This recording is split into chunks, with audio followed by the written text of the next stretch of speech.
This is Fortress on a Hill with Henry, Danny, Kagan, and Giovanni. Well, welcome everyone to Fortress on a Hill, a podcast about U.S. foreign policy, anti-imperialism, skepticism, and the American way of war. I'm Henry. Thank you for joining us today. My pronouns are he and him. With me is Professor Buzzanco here from the University of Houston. He is a historian who specializes in the Vietnam War. And we're going to take some time here and talk about the end, how the peace treaty came together. Professor Buzzanco, welcome to Fortress on a Hill. Thank you for inviting me, Henry. It's a great honor and a pleasure. I like talking about this, and I really like what you're doing with your podcast too. So it's really cool to talk to you. Well, thank you. We really appreciate that. So, just to kind of give people a little bit of, kind of taste of you and your experience and stuff, would you mind telling the folks how it was that you came to study the Vietnam War? Yeah, a long time ago. I'm a little younger than the actual veteran generation, so that wasn't an issue. But I grew up with that knowledge. I knew that it was going on. There was something going on. I would hear people talk about it, and then I began graduate school. And always been interested in history and like the '60s, especially. Kind of every aspect, the music, the culture, and all this, and then obviously the Vietnam War and civil rights. And in graduate school, I had a professor tell me about Matthew Ridgway, who's very well known, but this guy named David Shute was the Colorado of the Marine Corps. But it wasn't like tales of heroism, or anything like that. It was these guys really outspoken about the Vietnam War. And they're like, these are 4-stars. And it just really jolted me. It's like, wow, that's crazy. And I studied it in like James Gavin. You had like in the '60s, all these like retired 4-stars and, people who were, really, high up on the, military chain of command who criticized the Vietnam War publicly. And so that just really intrigued me. So I began to talk to people, especially veterans, and I was thinking of doing something on VDAW to get started. But as I went into the archives, and I started actually looking at that, for instance, I got John Kerry's FBI file long ago, cool. And I was going to do that, but then as I went into like the archives in the National Archives, the State Department archives and the military archives and places like, the LBJ Library, I began to see a pattern, which, really surprised me of people, active duty people, people in command, both in Washington and in Saigon, who were really, really bleak about the war in Vietnam, really pessimistic. And, because I had this image, they were all Dr. Strangelove, or they were all Curtis LeMay. Everybody just wanted to blow everything back to the Stone Age. Sure. And what I found was really striking, that in fact, like these folks were telling everybody from the '50s on, Ridgway and others, they weren't really out of the ordinary. They were saying, look, this is not a great place to fight. It's not the kind of war we need to be involved in. It's not really crucial to us.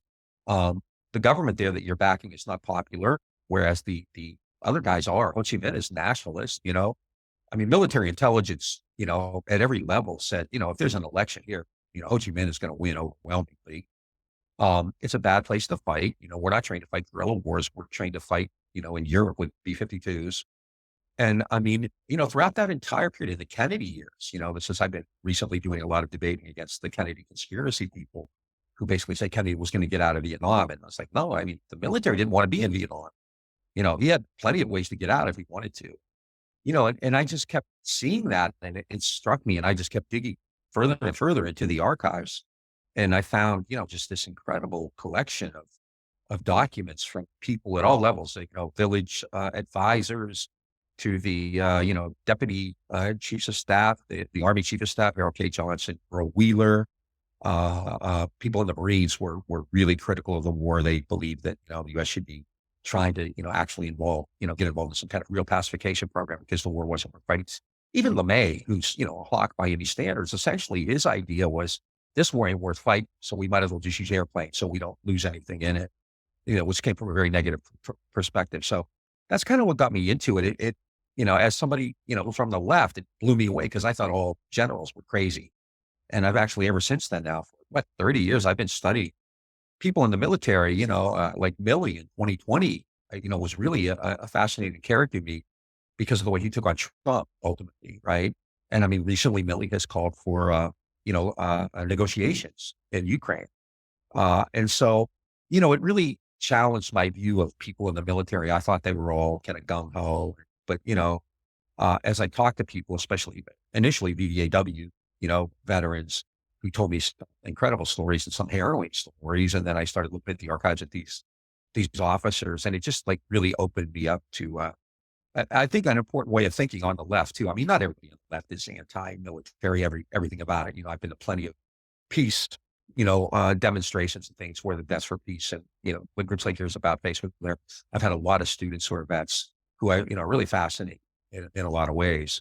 But it's really, I think, a vital part of the equation that too often we don't really take into account. And, as a lefty, I'm concerned about what bankers are doing, what corporations are doing, and, why the United States is interested in lithium or oil or natural gas or whatever.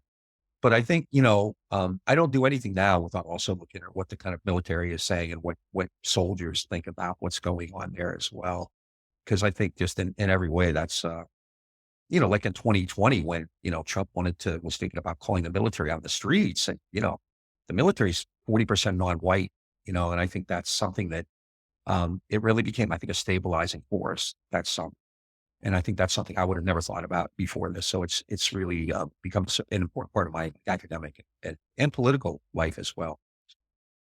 Yeah, it is rather astounding, going back and looking at soldiers' recollections of what they went through, and really being honest with people about how awful it was in so many different ways. I have a new friend of mine who I'm about 2/3 way through his memoir. He's a Vietnam vet, and just I've mentioned to him, like the amount of bugs and rats Mm. and monsoons and huge amounts of rain. And I spent my 2 years plus a little bit in the desert, never really had to deal with, there were weather things, but they weren't things like that. As long as I could deal with the heat, it wasn't so bad. And granted, of course, the terrain and the local climate are only, certain aspects, but to guys that are pounding the ground, it Mm. matters. It matters a lot. And, dealing with the mud season. I know I Yeah. read something recently about that they're worried about the possibility of upcoming offenses involving Ukraine because they've had a little bit of an early spring, and Mm. that means that so much of their countryside there is just turned to shit mud that, almost nothing can go through. Barely soldiers can walk through it if they try. Um, so we wanted to talk about the end of the war, about the peace accords, about how the political situation got us to that spot.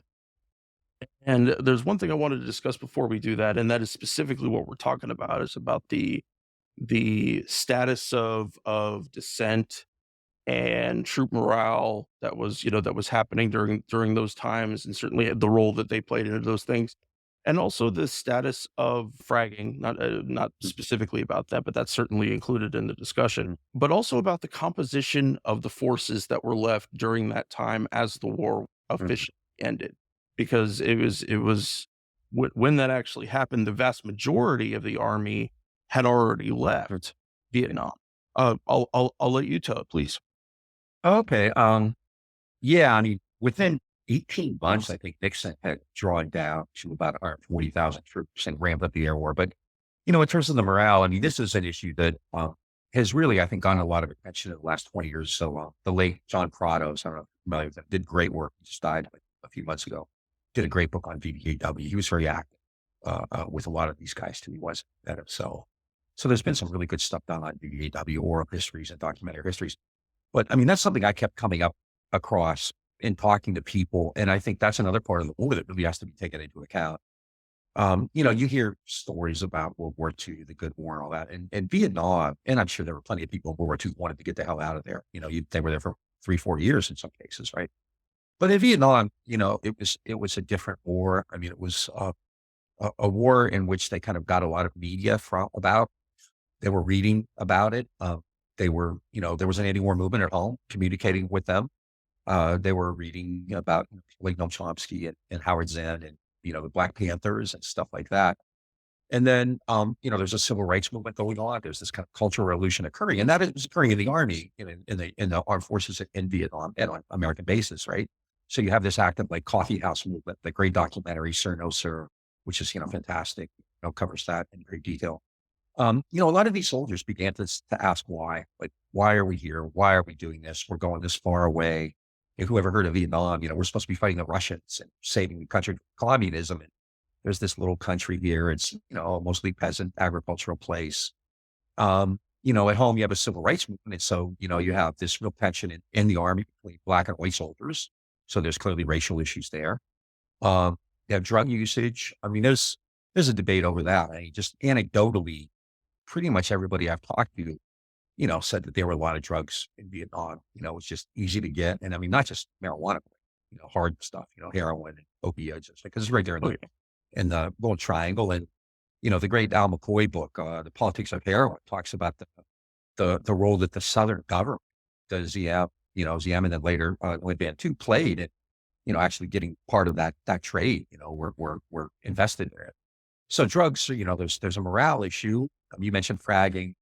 And again, the official numbers on fragging, I forget what they are. They're fairly low, but, again, anecdotally, I mean, man, I swear half the guys I talked to have a story, if not a fragging, where they wanted to, do something to their commanding officer, or, they just didn't want to be there. And they were upset that these people were sending them into these hostile situations. So there's clearly a real problem with morale. I mean, a kind of a historian, a colonel named Robert Heidel, wrote a famous article in Armed Forces Journal or Armed Forces in Society, I forget which, around 1971, where he talked about this. He used the famous line from the comic strip at the time, Pogo, "We have met the enemy and he is us." And he was talking about the breakdown of morale in the army. And I think, just again, I didn't see it in a lot of documents, but I have to believe that was a major factor in decisions after a certain point. In the early stages of the war, African-American soldiers were being killed and wounded in disproportionate numbers. Martin Luther King's assassination, I think, kind of was a pivot point, because then you have, like, in some bases, you actually have like violence. Soldiers were putting up, Confederate flags, and black soldiers were, I think there's in platoon, I think you have a scene, something like that. Right. And so I think at that point, the army realized that it was having problems. And actually, this is around the time that proposes Project 100,000 too, which the military hated that. Military officers hated that. Basically they thought, you're giving us these guys, nobody wants in society. You're sending it here for us to deal with, so they didn't like it. So you had these, really serious, I think, problems in terms of morale, drug usage, racial incidents. And at that, I mean, it could be like over a fight over what you're playing on the jukebox, whether you're playing Motown or Merle Haggard, whatever. Right. And, at that point, I think, people in the government and in the military understood this has to stop. And this is when you start to see the numbers adjusted. And then eventually they just go to a lottery system, right? In order to, because the draft deterrent, obviously the draft deferment system was totally angled toward people who had some, connections or privilege or education or whatever, right? You could, get a letter, like people like Bill Clinton or Dan Quayle or Donald Trump or whatever, right? Who had, they were in the Ivy League and they had connections, or their dad had connections or something like that. And so I think by 1971, the government had recognized that they couldn't continue along this road. I think there are a couple of reasons Nixon wanted to get troops out. One, clearly just because it probably would, and I think it did, tamp down the level of anger inside the United States. I mean, the war itself made people angry, and I think people were really kind of repulsed by it morally. But at the same time, a big factor, obviously, is that there are so many Americans being killed. And once you start bringing those troops home, by mid-1971, I think you have like 400,000 fewer troops than you had, in 1968. But also, I really think a big part of it was just that the soldiers themselves were no longer, they were risky. They weren't sure. I've often wondered, when everyone said, we should have done this, or we should have done that, or we should have invaded, we should have crossed the 17th parallel. And, I've often wondered, like, if you told these guys to cross the 17th parallel, I'm not sure they wouldn't shoot you in the back, or I don't know. I mean, that was not a popular war. And I know so much of it is like they were given a parade or they were treated badly when they got home. But, a lot of vets I've talked to talked about, basically what was going on in Vietnam. That was their issue. It wasn't like really when they got home. It was what happened in Vietnam, the stuff they saw, as you said, slogging through rice paddies and in the mud, and just looking at video of that, it makes me cringe, like clench up. I mean, that's just rough. And something else that always struck me too, and if I'm talking too much, just, obviously cut in, but You're good, please. something when I started talking years ago, a long time ago when I was talking to a lot of these guys, I think everybody's afraid to die, right? But one thing that like so many of them mentioned, even before that, was like, I didn't want to kill anybody. And that really struck, that was like really important. Like, I don't want to kill people I don't even know. I don't have anything, against them. And I think, they said it was kind of a combination. So it really was, I think, this kind of moral issue too. And I think what they have, the great Stoughton Lynn, who was a fantastic historian, a friend who died recently, wrote a lot about what he called moral injury, which is a little different than something like PTSD. And I think, in retrospect, that's kind of what I was hearing from these people, that their own kind of sense of what they were taught, how they were brought up, was being challenged there. Like they were being told to do things that, when they were being raised, they were told not to do, that you weren't supposed to do. And I think that's something that, I don't know, I've never been a soldier, but I assume that's something that it's probably hard to grapple with if you think about it like that. Yeah, the moral injury is something we talk about quite often, and Mm. and I mention it about whenever anybody brings it up because it blows my mind so much. But that still today, the Department of Veterans Affairs acknowledges moral injury. It says moral injury is a real thing. Uh, It absolutely contributes to suicide and worse PTSD outcomes and things like that. But the Department of Defense does not. uh, Department of Defense does not acknowledge that moral injury is a thing. And I think that if people were really able to go and to understand that calculus about, our future aspirations for war, that understanding that they can't see how their own soldiers can be put in a place that no one wants to be in, and be able to, but for our government to be able to admit it.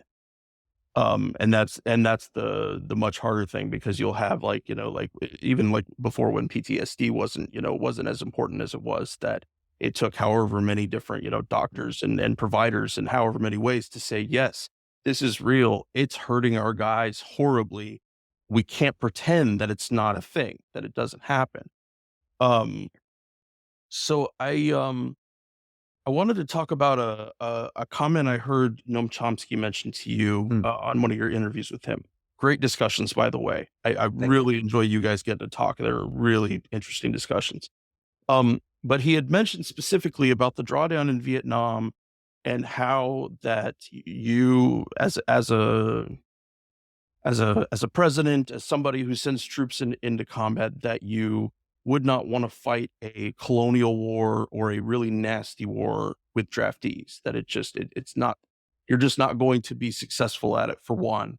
And the thing is that, like you saying about these exact people, in terms of violating their own sense of moral injury, generally speaking, draftees don't want to hurt people. And there are times where we absolutely have to have those guys that at the tip of the at the tip of the spear, so to speak. Um, but I'm fascinated by the composition of troops as the war drew to a close. Can you talk about that a little bit? Yeah, let me get a plug in. We talked to him. I'm a co-host of a podcast, Green and Red podcast, where we talked about with them about that, and we had actually shows on the end of the Vietnam War too. And we were going to have you as a guest. We're going to have you as a guest on soon. So looking forward to that. I'm really looking Um, forward to that. yeah. Um, it was a working class army. I mean, there's actually a pretty well-known book called Working Class War. As I mentioned before, better than me, right? The old deferment system, was designed specifically, I mean, unabashedly, it was designed to keep the so-called best and brightest out of the war. You needed to save these people so they could be doctors and lawyers and engineers and businessmen here at home. So, I mean, Louis Hershey, really, I basically said, people going to the army are going to be from the lower ranks. They're going to be people who aren't as smart and don't have the same futures. And so it's clearly a working class war. Initially you had this bad racial, composition as well. It was kind of, I think, evened out. But, and I mean, if you look at like the states that suffered the biggest casualties in the Vietnam War, West Virginia, New Mexico, Puerto Rico, I think was actually higher than any state, if I'm not mistaken. So which states, they're Southern working class people, they're Hispanic, they're African American, people who clearly come from lower economic levels. And so, by the end of the war, you don't have as many like frontline troops in Vietnam, right? You tend to have more specialists and people who are in air control and, air support and things like that. Like in the famous 1972 Eastern Offensive, when the U.S. had to kind of throw forces in there because the northern Vietnamese were the PAV was just cruising through the Central Highlands. That's mostly air support. The famous John Paul Van, kind of takes control, takes reins. So by that time, but I think that's also a recognition. As I said before, I think that's one reason that Nixon drew these troops down so rapidly was because, he knew this is a working class war. These people, in the famous Martin Luther King speech, right? These people are being told to fight and kill and die together in Vietnam, but at home, they're not brought in to American society. They don't have these privileges at home. And they're being told to protect, democracy and freedom for the Vietnamese, but not for them at home. Right. And, they're, it's a younger army, but they're smart and they're aware of that. I've just seen so many accounts, oral histories, interviews, things like that. So by the end of the war, I think clearly, Nixon and Kissinger, who clearly wanted to destroy, I think, Vietnam, they were committing war crimes. I don't think there's any other way to describe what they did in Vietnam. At one point, Nixon told Kissinger, what was it? Anything that flies against anything that moves. That's a war crime right there.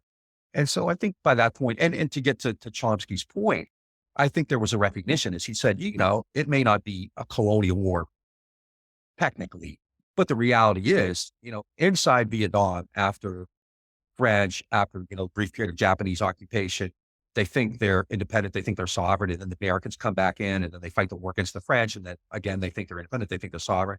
Then the U.S. at Geneva splits the country in half, creates this country, invents this country. So, in that regard, it's kind of like a colonial war, right? You're trying to reimpose this Western control. And, yeah, it is. It's hard to get morale. You're drafting people who, they're going because they're not enrolled in college or, they don't know anybody at the draft board or their dad doesn't have connections or something like that in many cases. For some people, it's an opportunity. It's a job. Sure. But, and there are people who are gung-ho there. One of my best friends was a Dartmouth graduate who volunteered, right? And then he became an active member of GIs United Against the War. But, there were people who, yeah, he's a great guy. Kind of actually one of the people who really got me into this. So one of the first people I ever talked to, that fascinating guy. But there were people there were people who went there, with the best of intentions, right? Born on the 4th of July, right? Who got there and said, this is what we were told. This isn't what they were telling us we'd be seeing. Like, why do I hate these people? Why should I want to kill them? They're, I've seen Americans, they were making comparisons to like the War for Independence, right? Like, like we're like the British and they're like the colonials, And I think, and as Chomsky pointed out, in a war like that, you want people who are paid, people who don't have those moral concerns, right? Like the issue of moral injury, I didn't know about until Stoughton and Alice Lynn, and now I've read quite a bit about it. I'm so happy and fascinated that you've talked about that because, I've always known, I think people know about PTSD, but I think that really struck me because like I've talked to so many people who never use that phrase, but like in retrospect, that's what they were talking about, how it jolted everything that they had believed in and what they've been taught to believe, just that kind of whole sense of, what they've been taught at schools or in churches or whatever, basic values. And it's mostly straight, get things like My Lai or, the Tiger Battalion or whatever. But I think just, from what I've heard on a daily basis, there were those kind of really difficult personal, dilemmas and questions you had to deal with. And so I think by the end of the war, the Americans understood that, you could not continue to throw these guys into a meat grinder. 58,000 is a huge number of men. The Vietnamese probably lost 2 or 3 million. You're asking them to destroy villages, to kill people. They're losing. Get to use My Lai as an example. Just that is such a horrific, scene. It's just, everything about it. You have, rapes and murders of children and women and, and these are kids who are, I always say, it's like, you're a 21-year-old kid from Iowa, and in your mind, you think, oh, I would never do. but you're in this situation all of a sudden. And it's like, I don't know. I've never been in a situation like that. I assume some kind of frenzy or trance, takes over and you end up doing these unspeakably horrific things, like the Winter Soldier hearings, I'm sure you're familiar with, where these veterans went around the country and collected this. It's rough for me to read, the accounts of stuff, and they're so widespread. And so, I think the people in charge of the war, including the Nixon White House and Creighton Abrams and, the folks in charge, I forget who the joint chiefs, the JCS chair was after Wheeler, but, I think they understood that like you could not continue to push these guys into this situation that it was going to, the whole thing was going to break, and you were having morale problems, you were having fragging problems, you were having, clearly drug problems. And so I think that's one reason you had to get as many troops out of there as possible. And then you go to the air war because, as you know, there's always been kind of tension, right, between like the Army and Marines versus the Air Force. And, the Air Force kind of, they fly, they drop a bomb and they go back to, Thailand and eat steaks or whatever was the kind of stereotype of them, right? And so I think that idea, I mean, I agree. I think, it may not technically be a colonial war, but that's kind of what you're asking these American soldiers to do, to reimpose a colonial system. Granted it's with the Vietnamese, but clearly this is a system that's clearly would operate within America's interests. Yeah. Right. And you're trying to impose a society on them, this liberal, democratic society, whatever you want to call it, capitalist society that they don't have. There's no tradition of that, so. Talk me through what the kind of composition of forces were on the ground. I know you had mentioned about there was some groups of mercenaries that had been, I don't know who contracted them. I assume the U.S. did at one point or another. In terms of how far down the troop levels had dropped as the signing of the armistice approached. Who, if you were a soldier left in Vietnam in, late 1972, what would that have looked like to you as far as the guys you might have been fighting there? Yeah. I mean, it's kind of by that time, I shouldn't use the phrase skeleton crew. I always call it that, which is not really a good phrase to describe it, but the essentials. Let's use that phrase. Sure. I think by that time you have essentials. You have people who are protecting American installations. You have people who are protecting American documents. I mean, one thing I've talked to people who actually said that they physically saw people dump like pallets of documents and burn them so that the enemy would. Well, this is probably be closer actually to 75 rather than 72. By 72, you have people who are, kind of, because in 72, that the end isn't as imminent as it would be in 1975. Sure. In 1972, the U.S. knows it's getting out. I mean, the agreement they finally signed in January of 1973 had been on the table long before that. Nixon had initially wanted to get out of the war because he thought it would help him in the election. Then he realized it didn't really matter. And then he just kind of actually doubled down. And that's when we get the Christmas offensive. But by that time, you have significant air power there. You have the support for air power for, well, the B-52s are obviously stationed outside the country, but then you have air support in Vietnam. You don't have a lot of, I think, combat forces per se left. You have a lot of advisors. One of my good friends was an advisor in, I think, in the area around Yadrong or maybe in Yadrong, I can't remember, like in 1971, 1972. Training, not the search and destroy and that kind of stuff. By that time, almost all of the attacks are going on through the air. Something else that I think is mentioning, and I know you probably know this, a lot of people do, and this is something that I think always, even after all these years, the United States was attacking southern Vietnam. In 1972, all of the U.S. attacks, well, I mean, they were bombing the north, like in the Christmas bombings, but the vast majority of the war took place below the 7th parallel, right? In this country, the United States had invented, created, and was allegedly saving its ally. It was the United States that destroyed that country. If you ever look at a bombing map, the South has way more, places darkened out than the North does. And so in 1972, you're getting a lot of that. You definitely have, like in the linebacker bombings that started in April, and then the Christmas bombings in December, where Nixon just unleashed fury against like Hanoi, right, and attacked hospitals and bridges and mine high fall, just like really did commit war crimes. Absolutely, there's no other way to look at that. I mean, Kissinger, I think, remarked something about that at the time. But the forces then, by then, I think you have like the essentials are there.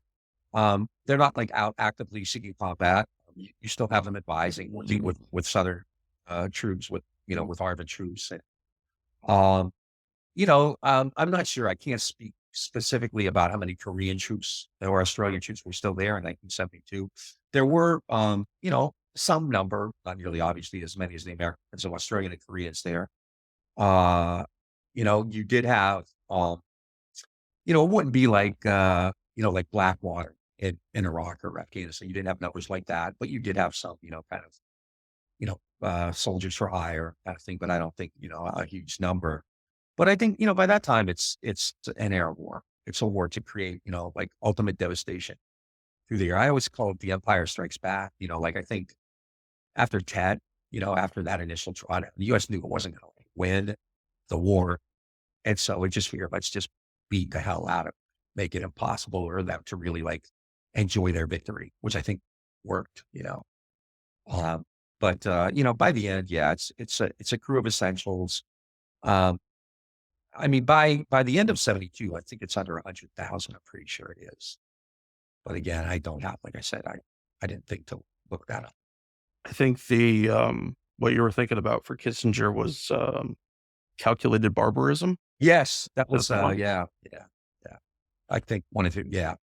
It was just, stunning. They flew in 11 days, what they fly like 4,000 sorties in 11 days, or just Wow. around the clock, just stunning. Absolutely. The amount of tonnage dropped. It was just insane. I'm just like, in the entire Vietnam War, the U.S. dropped 4.6 million tons of bombs. The area of Vietnam, the square mileage of Vietnam, is about the same as New Mexico. So think of 4 million tons of bombs on New Mexico. Wow. Yeah. And it was proportionately to what we had dropped in World War II was still, you wouldn't, I don't remember the specific numbers right now, but I know that in terms of overall bombs dropped, that proportionately that those not just the Christmas bombings, obviously, but the whole of the Vietnam War, to look at them comparatively, how could they drop that many bombs on an area as small as Mexico? Yeah. And not understood fully exactly what they were taking on. I mean, it's like Curtis LeMay at bombing in Dresden, or even the other many huge bombings of Japanese homelands that weren't the nuclear bombs, but that's something that history doesn't remember nearly as much. There's a General Telford Taylor who was, I think he was a prosecutor at Nuremberg, wrote a book called Vietnam at Nuremberg, where he made that argument that, what we're doing in Vietnam would have gotten these people in the dockets at Nuremberg. It was an American general, a lawyer. Yeah. So I read a bit recently about how that with the signing of the armistice meant huge reductions in the amount of aid that were being provided to Vietnam, and along with that, the AVRN forces that we were supposed to be supporting, that they were also dealing with atrophied numbers, dwindling supplies, dwindling munitions. For the people that we were supposed to be going to save, it didn't look anything at all like that. Talk about that a little bit. Yeah, the U.S. continued to send aid, actually more than they were allowed by the treaty. As soon as the treaty was signed, everybody was violating it, basically. So the United States continued to supply the South. But one thing I'm curious about, which is not going to be in any documents, is just kind of the level of corruption that was taking place inside Vietnam by everybody. So I'm not sure how much of that was sold on the black market, how much of it actually got through, much of it was being sent to people who needed it. The United States clearly continued to support the Vietnamese. It also had made a secret agreement to pay reparations, $3.2 billion, which Nixon immediately reneged on, saying, no, you still have POWs and MIAs, which is a whole other issue. Right. But, it was finally Congress cut. Gerald Ford wanted to continue to send aid in April of 1975, and Congress finally at that point put its foot down. So the United States continued to send aid. I suspect it's more likely that it just never made its way through. the whole issue of the corruption of the Southern government, I think on one hand, it's well established. On the other hand, people get sometimes very upset to talk about it, but I don't think it's really kind of questionable. And so I suspect, especially later in the war, when everybody knew, Southern Vietnam was going to be saved. I just don't believe that the Americans thought.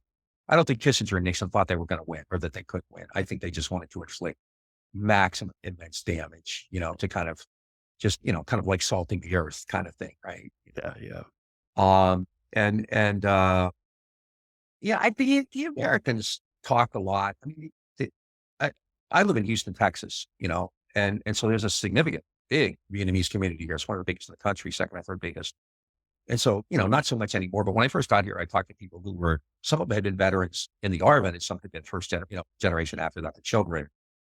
And, one thing I heard from a lot of them, and I think they're absolutely right, is, like, you guys said that you were there to save us, but what did you do? And I mean, I think there was a sense of betrayal. And I mean, I kind of get it, and at the end too, like, you guys were there, you were supposed to save us. And what did you do? And, what I never understood, how that translated into a kind of a very conservative right-wing approach, like the Americans kind of abandoned us, which I think they're right.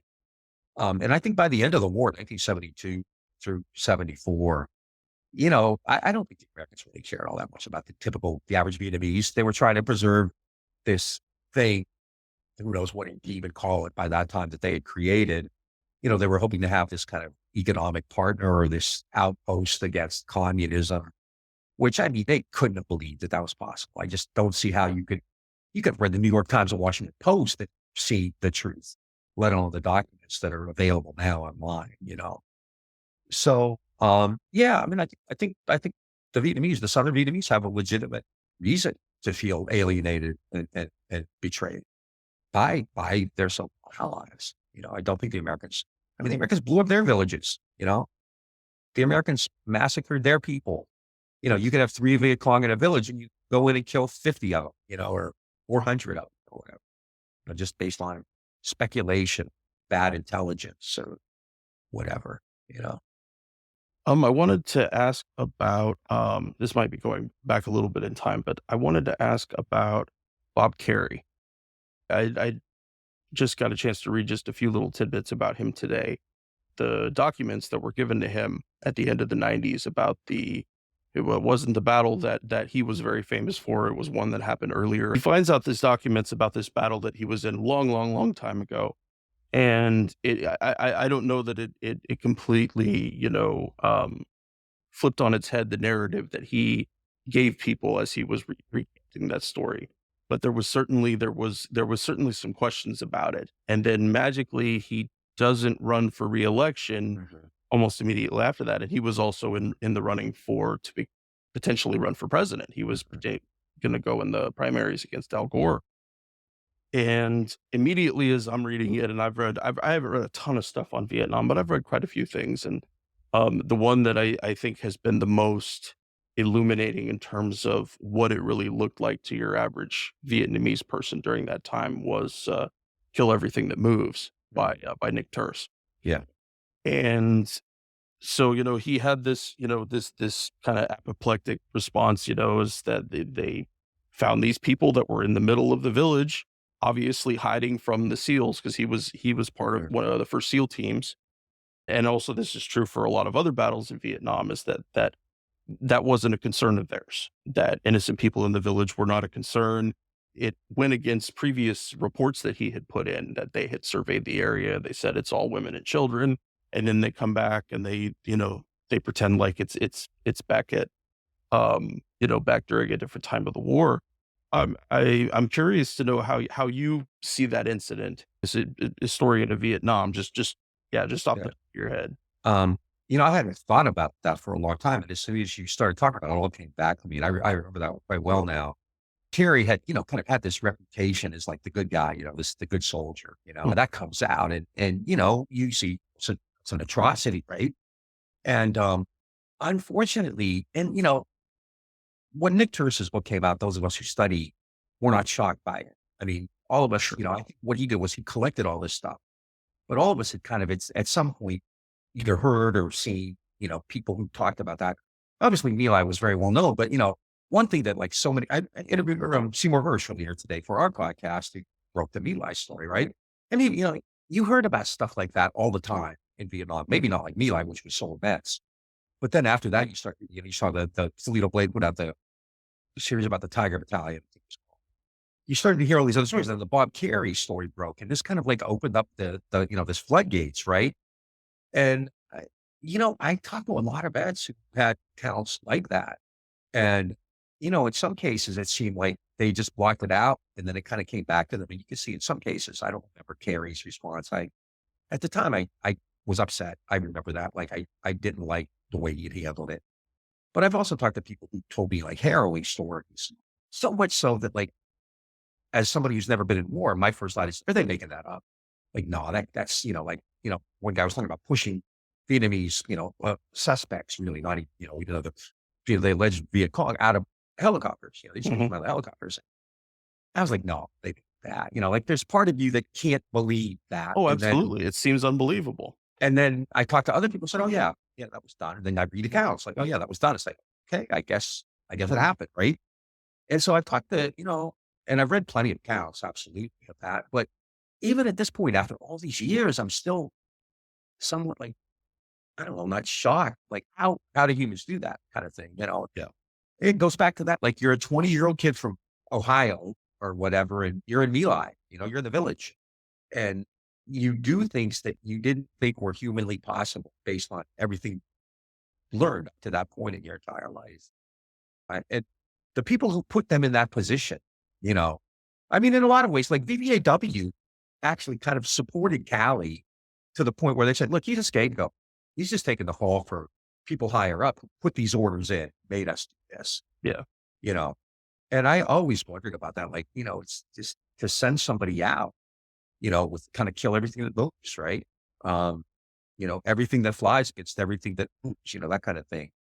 And then I know we like to say, oh, I would never do that if I were in the position. I would use orders. But when you're in that, who knows? And so I've talked to a lot of people who, that issue of religion.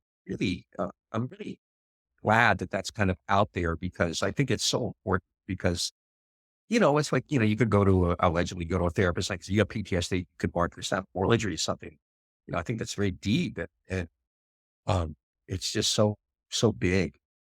And it's something that, like, anybody who sees anything like that, any kind of trauma, right, is affected by it. But something like the Vietnam War, is just really immense. And so, Carey, I remember, I thought he was kind of glib about it. He was kind of trying to live off his celebrity. The sad thing is now in 2023, I'm not sure anybody would care. I mean, Trump was pardoning people who the military wanted put me in the stockades, Yeah. I think we live now in a world where pretty much anything is, anything goes. And so that's the part that, and another part, like I was thinking about this with regard to Ukraine. Obviously there are American troops there, but at the end of every war, people come back. I don't know. I don't want to say damaged, but they come back different. Right. And it's not uncommon for a lot of people to leave war and become part of these like right-wing movements. Right. In Europe in the 1930s, the Spanish-American War, right? Totally. People came back, a lot of them joined the Ku Klux Klan and groups like that. And, I think that that's something to be concerned about. Look at how many, I actually have a pretty good impression of the military, but there were a lot of soldiers involved in January 6th, and so I think that, like that's the one thing that, not with regard to Americans, but what's going on in Ukraine, because you do have kind of soldiers of fortune there. And I'm kind of like more than a little afraid of what Europe is going to look like after this war is over and all these people disengage. In Russia, they're using soldiers for hire, right? The Wagner, these other folks, right? And Ukraine has, the Azov battalion and people like that. And so when the war is over, what are these folks going to do? Are they just going to go back and become farmers? No, they're not going to do that. This is the Civil War.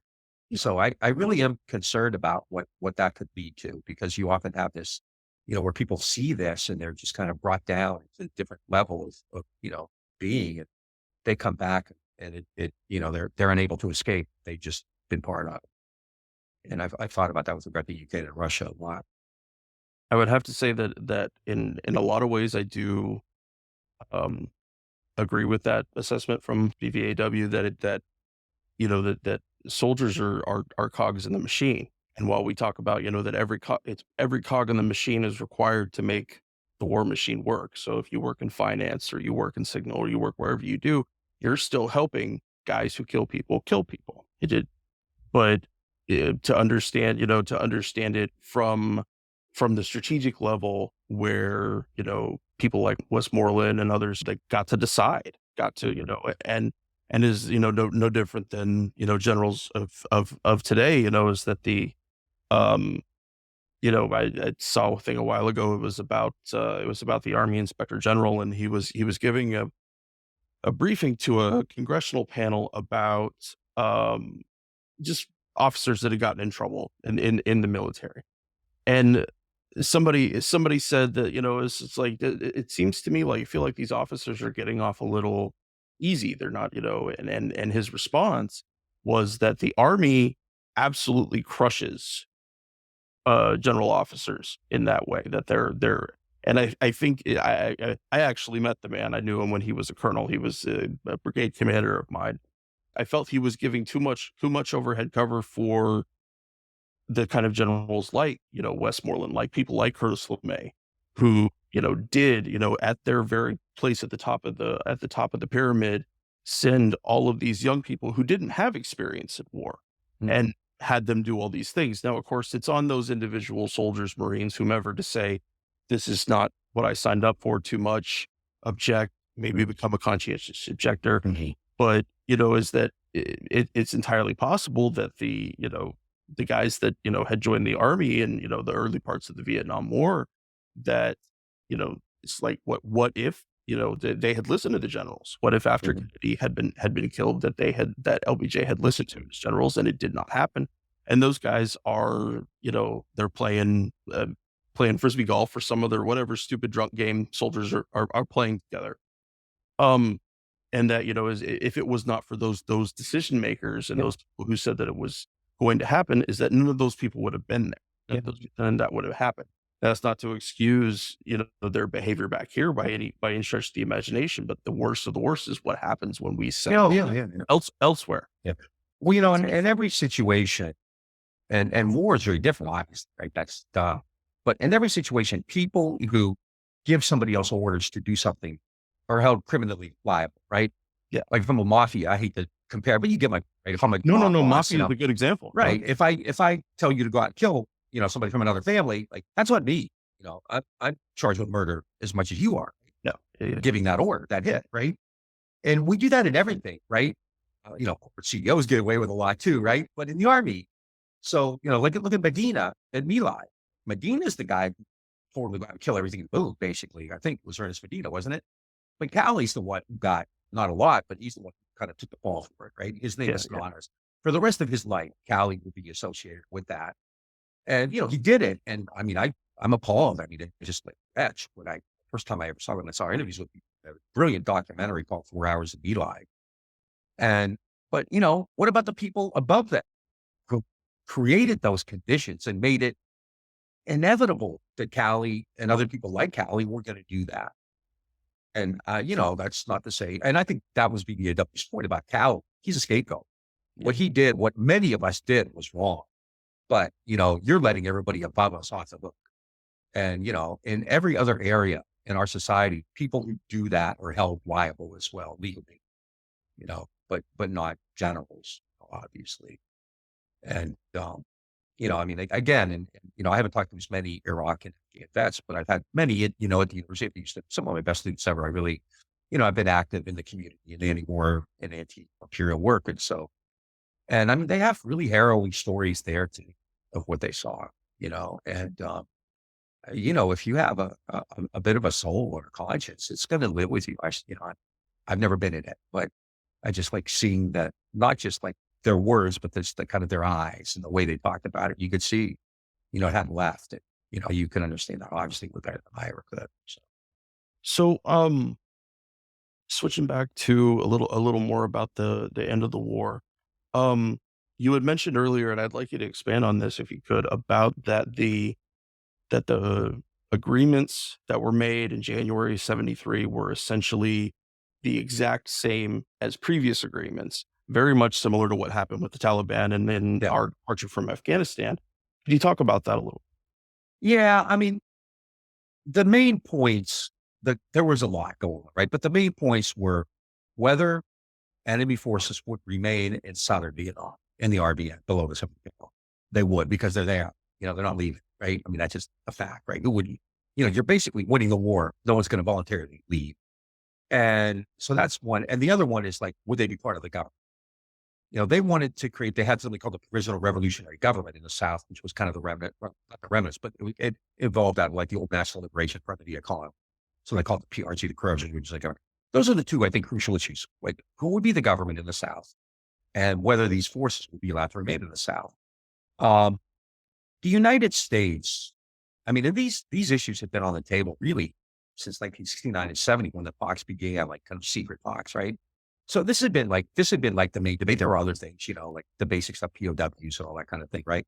Which at the time was actually fairly easy to settle. Later, Nixon and Ross Perot resurrected it, but at the time it was actually settled fairly easily. And so by in October of 1972, Kissinger was negotiating with Le Dato, and he even came out and announced pieces at hand. They had an agreement that the Northern forces would remain in the South, because why wouldn't they, right? No one's going to leave voluntarily when you're winning a war. And then they agreed that there would be two separate, I think they called them administrative entities. So you would have the government of South Vietnam, Nguyen Van II, and then you would have the Provisional Revolutionary Government.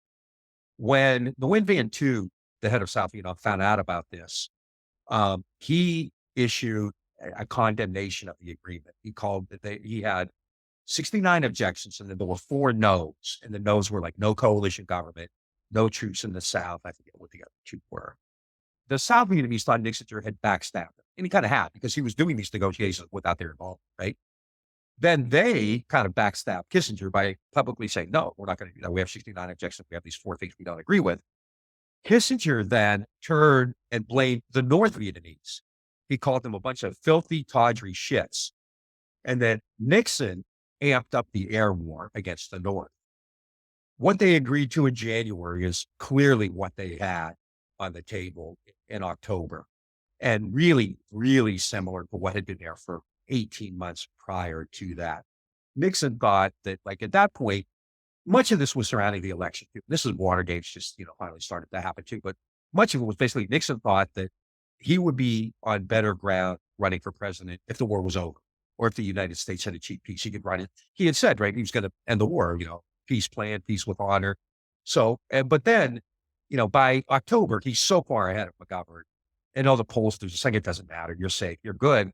And at that point, I think it was like, okay, let's get in a few last shots. And so this is when he amped things up. And especially, I think one of the ironies, like, and even today, like for the 50th anniversary, I did a lot of media. And so I went and I looked at a lot of the official sources, and I looked at the State Department website on the Christmas bombings and the peace treaty. And like the official story of the Christmas bombings is that damaged the North Vietnamese so much that they came back to the peace table and made concessions. Actually, John Negroponte, who is nobody's idea of a dove, said that the Christmas bombings forced us to accept our own concessions. And essentially that's what it did, because the Christmas bombings were so widely condemned globally. Nixon's popularity at home plummeted. He had won the election, blown out, governed. By January of 1973, he's down to 39% popularity.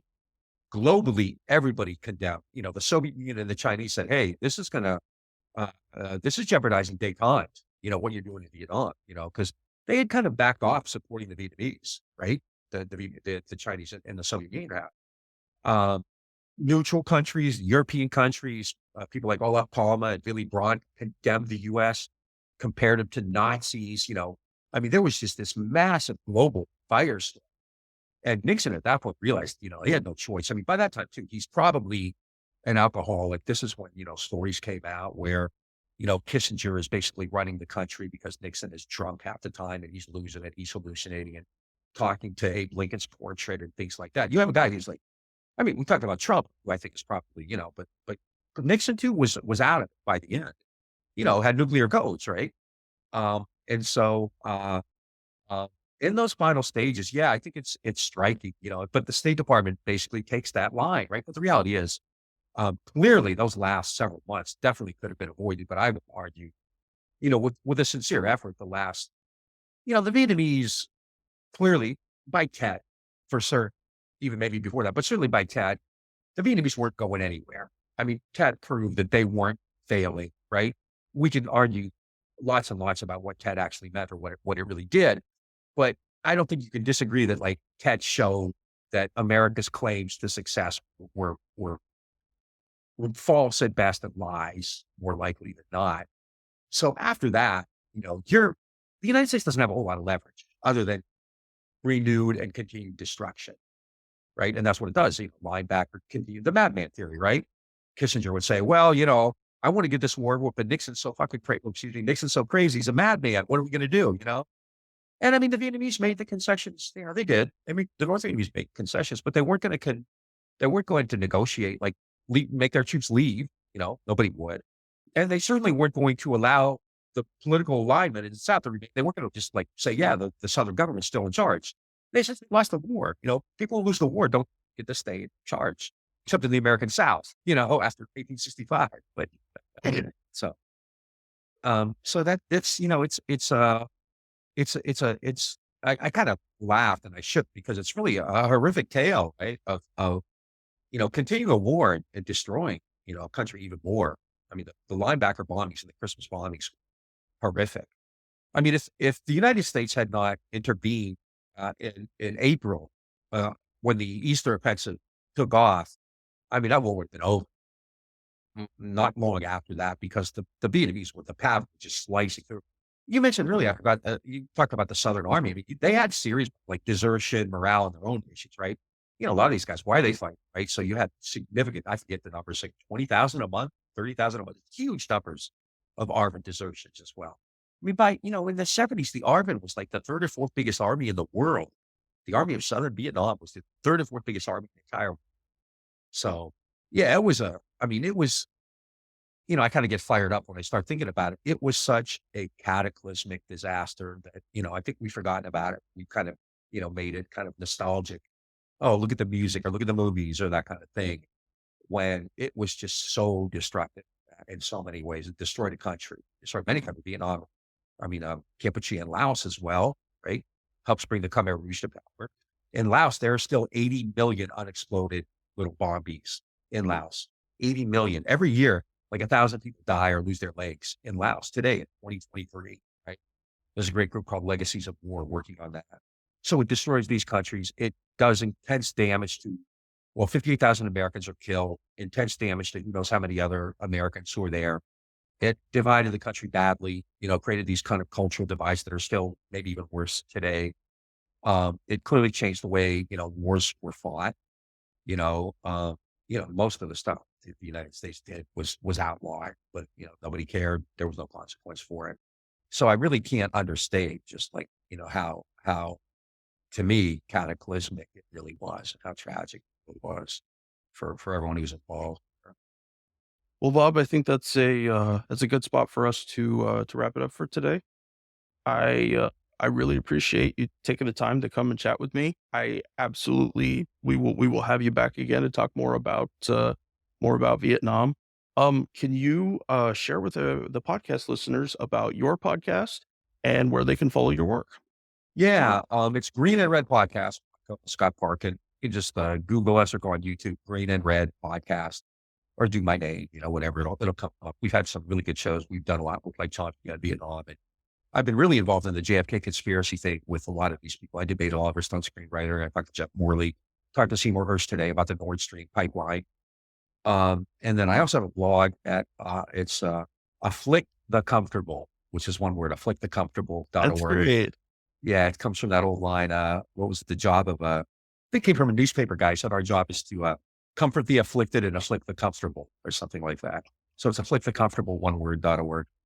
And I have some stuff I've been writing there. I actually wrote a piece. I'm sure I'm going to get blowback on this. I just wrote a piece about Jimmy Carter, who I admire the hell out of. I think he's an inspirational guy, but I think it's also important to know what he did as president, which was not so admirable, right?